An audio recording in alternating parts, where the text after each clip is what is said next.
Hello, greetings. This is Gilles Mention. Welcome to my channel. I wanted to come and say hello. I'm going to pull out a few cards. I was saying that I may not use as much the tarot as I do as every day. There is no need for reading every day. For we should be confident in our direction. So only ask guidance and reflection when we need. And but it is a good it is like a tool. Sometimes we have to use a certain tool, and sometimes we have to move on to higher tools. So we have to learn to rely on our inner senses, our guidance that we receive. The highest wisdom for us today is responsibility. So it is about being responsible for what we do, and be more responsible. The more we ascend into the universe, the more freedom and power we have, but the more responsibility we also have. Responsibility to stick to a higher moral ideal and ideas.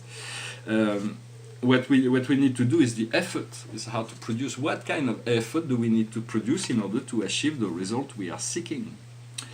What we need to do is the higher self. For our higher self, it is us, it is our soul, it is our eternal self, and it is the producer of all our life. So it is about aligning with that, receiving the information from the higher self, and slowly integrating this higher self function. I am grateful for my higher self to become one with me. Something we want to repeat to ourselves, to connect, to commune, and the general message is partnership. So it is God. It is becoming co-creator with the universe. It is become a partnership with life. Life is a silent partner, but we want to become. We want to allow it to be a full partner and to become a full partner within the development of our life in the process.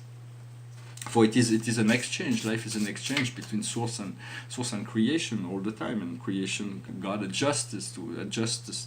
makes adjustment to all our thoughts and all.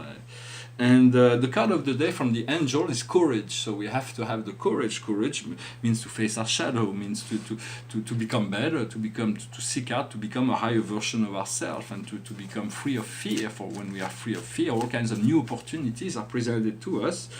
The card of the day is the tree. So it is the tree. It is about growing. It is about understanding the growth. The growth process is a slow process, but it is a continuous process. Right now we are there is this new moon tomorrow, new moon in Leo, so the sun, the moon, Mercury is going retrograde, and then so there is this small eclipse, and then there is Pallas Athena that will come to help. From an astrological standpoint, she will help remove us from the linear path of thinking. It's like changing glasses to see life from a higher point of view. And Pallas Athena is the goddess of active intelligence, the means by which to make things work. As astrology are subtle energies. And I would recommend never try to. I see a lot of astrologers using dark moon lilies and it's like one of the most important planet in their chart, but this is dark archetypes, like using Aries or Tisiphone, the Aries, the planet, and the goddess of discord or dysnomia, divine disorder, or Tisiphone, the vengeance. All those dark archetypes, leave them alone.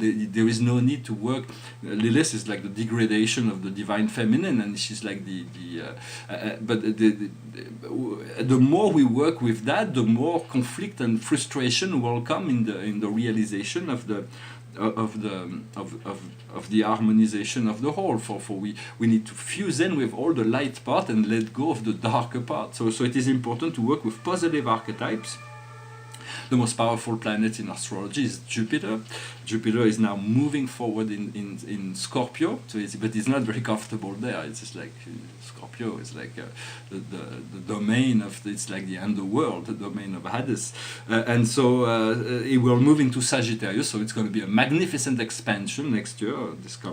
That is coming very soon. Right now, there is Saturn in Capricorn that's squaring Chiron, so it is the past that is forcing us to see our wounds, which is making a square of Venus in Libra. So everything is being addressed in relationship and in relationship to love. For love is the essential, what we need to understand, unconditional love. Love in Greek mythology, for all those astrological planets are related to a pantheon of beings that they were extraterrestrial, immortal beings that had interaction with the Earth long time ago. At the time they were gods, but they're not gods. There was just one god, but they are immortal beings, and so they had a great deal of influence, and then they ascended, and now they're working on a subtle level through astrology. For what we know in astrology is because we are exchanging ideas and knowledge, because if you've never heard of it and you sit and look at the stars, you could never really fathom all those stories of mythology in relationship to the influence. So it is like a tool to help us interpret the energies of what is going on in the sky, and Gaia is the first in this mythology of. That was ancestral to astrology. Gaia, the mother Gaia, is the primal divinity. She came out of the night. There was Eros to love, but she created the sky, and then time, Chronos, came to separate time and heaven and earth, and then there was a struggle for power. But Amor is also a planet that is called Amor. That is it is a heart that's separated by a line. It is a divine. So those were original divinities. Part of the original egg of creation, the Amor, but often Amor, the planet Eros, which is also the same energy, is often mistaken by Cupidon with Psyche, which was a big part of that the Renaissance. But there is another Amor that's really interesting. Is the one in the Banquet of Plato. If you've never heard it, try to look for it. It's a very small book, but it speaks of the Eros that is born of Protos, abundance, and Pene, the lack, the goddess of lack, and so it is a strange creature. It's a wonderful book.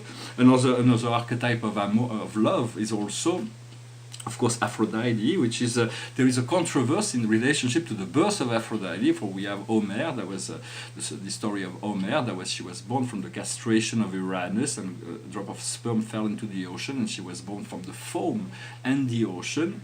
That is in the famous Botticelli painting. I adore Botticelli, but yet I would have the tendency to side with Hesiod in the Theogony of Hesiod. Aphrodite is the natural child of Zeus and Hera. Otherwise, probably Zeus would have tried to seduce her. So Hesiod was sent to bring back some understanding, and those mythological stories were encoded in a way that could reveal higher truths. All mythologies are symbolistic, and it was through Memnosine and the Muses. Well, I hope this message was interesting for you. The painting behind me is a strange painting. It's a painting I've done in 2007. It was just a background. At first I was going to do a solar system on top of it, but it's almost like I haven't touched it, and it's almost like I'm afraid to touch it because it kind of works like this. So I don't know if anything will ever happen on that painting. It's still a mystery to me. I'm going to finish with a song. It's a French song. Yesterday it was a song about boats. Now it's a song about a port, the port of Amsterdam. Goes like this. Dans le port d'Amsterdam, il y a des marins qui chantent les rêves qui les hantent au large d'Amsterdam. Dans le port d'Amsterdam, il y a des marins qui dorment comme des oriflammes le long des berges mornes. Dans le port d'Amsterdam, il y a des marins qui meurent, pleins de bière et de drames aux premières lueurs. Mais dans le port d'Amsterdam, il y a des marins qui naissent dans la chaleur épaisse des longueurs océanes. Dans le port d'Amsterdam, il y a des marins qui mangent sur des nappes trop blanches des poissons ruisselants. Ils vous montrent des dents à croquer la fortune, à décroisser la lune, à bouffer des haubans. Et ça sent la morue jusque dans le cœur des frites que leurs grosses mains invitent à revenir en plus, puis se lèvent en riant dans un bruit de tempête, referment leurs braguettes et sortent en rotant. Dans le port d'Amsterdam, il y a des marins qui dansent en se frottant la panse sur la panse des femmes. Ils se tournent et ils dansent comme des soleils crachés dans le son déchiré d'un accordéon rance. Ils se tordent le cou pour mieux s'entendre rire jusqu'à ce que tout à coup l'accordéon expire. Alors le geste grave, alors le regard fier, ils ramènent leur batave jusqu'en pleine lumière. Dans le port d'Amsterdam, il y a des marins qui boivent et qui boivent et reboivent et qui reboivent encore. Ils boivent à la santé des putains d'Amsterdam, de Hambourg ou d'ailleurs. Enfin, ils boivent aux dames qui leur donnent leur joli corps, qui leur donnent leur vertu, et pour une pièce en or, et quand ils ont bien bu, ils se plantent le nez au ciel, se mouchent dans les étoiles, et ils pissent comme je pleure sur les femmes infidèles, dans le port d'Amsterdam, dans le port d'Amsterdam. Well, thank you very much. Pretty intense song. That was sung in English by David Bowie, but in French the original is wonderful. It's very powerful. It's part of another time. But I hope you enjoyed this video. I wish you a wonderful day. Thank you for everything, and I'll talk to you later. Namaste.